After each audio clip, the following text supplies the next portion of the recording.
Ce poulet magique t'intrigue? Eh bien reste ici pour la recette, voici les ingrédients.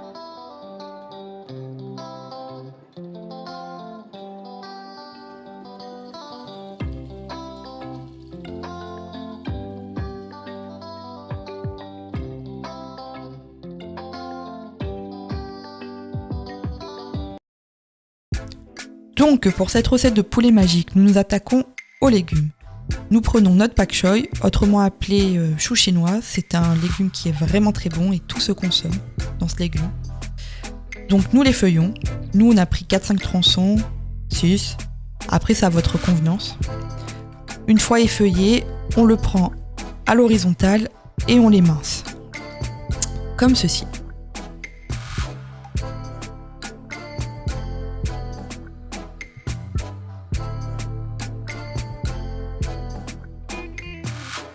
Allez, on s'attaque aux carottes. Et quelle technique de découpe il a!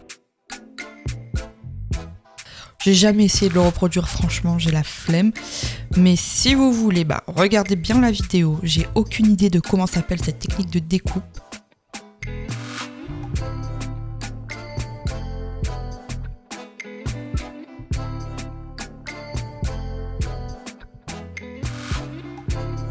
Vous n'êtes pas obligé de faire comme ça. Mais c'est vrai que cette forme apporte un plus à la recette. Déjà, visuellement ça claque. Et au niveau du goût, c'est vrai que cette forme est agréable en bouche. Donc ça donne une forme de fleur de carotte, on peut dire ça comme ça. Et c'est vraiment hyper mignon et les enfants adorent. Est-ce que vous faites partie de la team qui pense que la forme des aliments donne un goût différent ?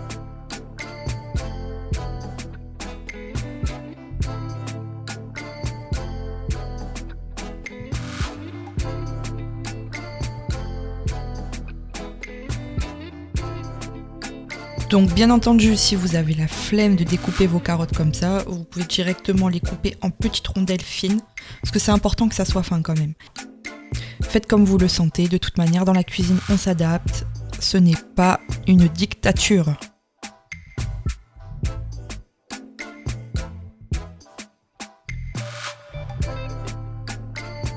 Bon, maintenant on cisèle la coriandre. C'est un aromate qui fait débat dans le monde entier. Et une partie de la population trouve que ça a le goût du savon.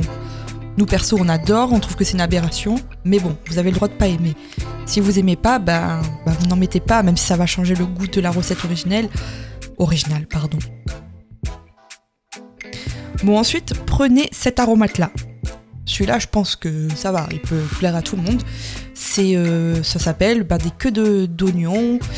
Autrement dit, ciboulettes, queue de ciboule, queue d'oignon, enfin bref, il y a plusieurs noms, ça fait débat ça aussi.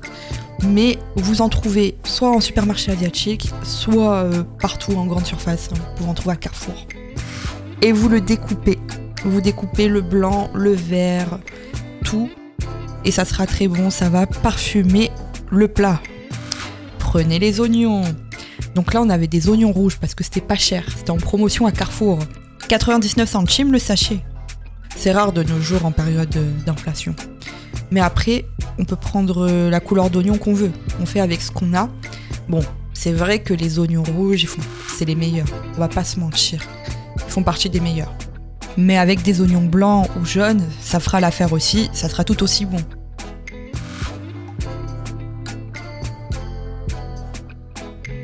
Ensuite, on s'attaque à la bête. C'est-à-dire à la volaille, qu'on chérit toujours. Donc, la volaille, on la découpe. Il y a eu un bug, ça n'a pas été filmé, mais bon, c'est pas grave. Ça nous intéresse pas plus que ça, parce que nous, ce qui nous intéresse, c'est la marinade. Donc voilà, coupage en lamelles, et là, on assaisonne, dans un premier temps, avec ce magnifique sel rose de Action, ce moulin à sel qui est très très bon et pas cher. Je vous le recommande. Un petit peu 2 gouttes d'huile de sésame. Donc ça va donner du goût, c'est vraiment très bon. Du poivre. Alors ça c'est du poivre qu'on a ramené de l'île Maurice, on adore cette marque. Après, n'importe quel poivre fait l'affaire. Ensuite, vous prenez de la sauce soja foncée. Donc on en met un petit peu, pas trop, parce qu'on a déjà salé, et la sauce soja c'est salé. Ensuite, on met de la sauce d'huître qui rajoute ce goût sucré qu'on adore dans les recettes asiatiques. C'est vraiment un indispensable. Indispensable, vraiment. Nous, on vous avoue, on cuisine à l'œil. On n'est pas dans des doses exactes. Donc oui, il faut pas en mettre 3 tonnes, mais il faut pas en mettre non plus une quantité ridicule. Mais en gros, 2 cuillères à soupe, c'est suffisant. Donc là, on mélange bien, on mélange bien, on mélange bien. Et voilà, c'est top. Et nous passons à la cuisson. Donc on chauffe bien la poêle pour y mettre l'incontournable huile d'olive. J'ai converti monsieur à l'huile d'olive, c'est la touche méditerranéenne, ça fait toute la différence. On peut mettre une autre huile, mais l'huile d'olive, c'est la meilleure. Et je suis objective. On envoie l'ail, on fait chauffer l'ail. Bon, on n'a pas pu filmer, mais nous, on met toujours un peu d'ail écrasé ou d'ail émincé dans nos recettes. C'est un peu un basique de notre cuisine. Et on envoie la bête, on envoie le poulet qu'on fait bien saisir.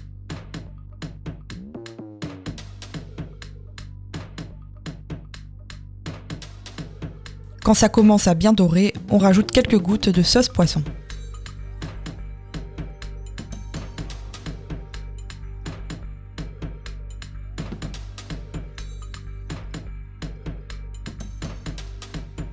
Une fois que le poulet a pris cette jolie couleur, on rajoute encore un petit peu de sauce soja, histoire de colorer encore et de rajouter toujours plus de goût. Et on mélange.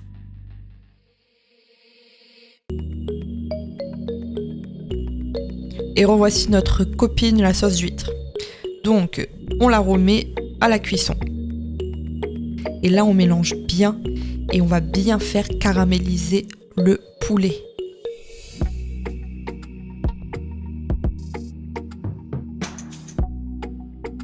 Là, vous voyez, là, le poulet l'a bien caramélisé et on va encore plus le caraméliser en rajoutant de sucre. Et ça, c'est un secret que le chef n'avait jamais révélé auparavant.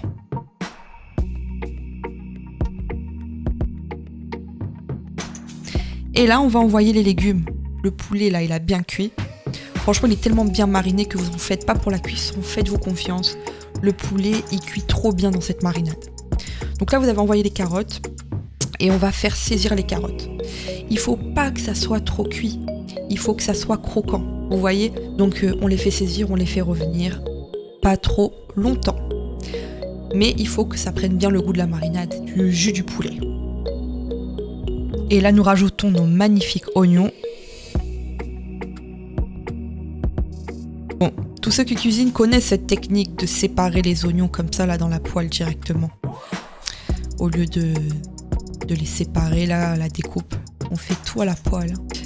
Et là, ça s'imprègne bien. Là, vous voyez, là, vous sentez le poulet, les carottes, les oignons qui se rencontrent. J'ai faim. Franchement, je l'ai mangé tout à l'heure, le poulet. Mais là, j'ai envie de le remanger quand je le revois comme ça.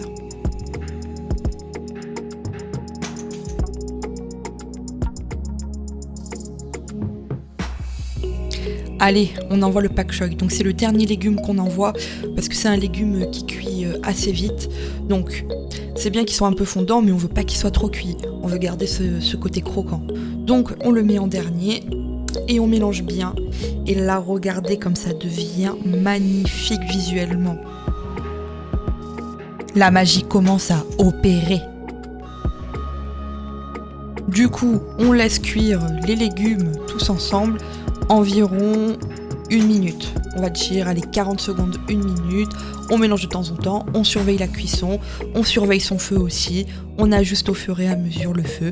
Vous savez, il faut que ça soit un feu vif, entre vif et moyen. Faut pas que ça brûle, c'est pour ça qu'il faut mélanger.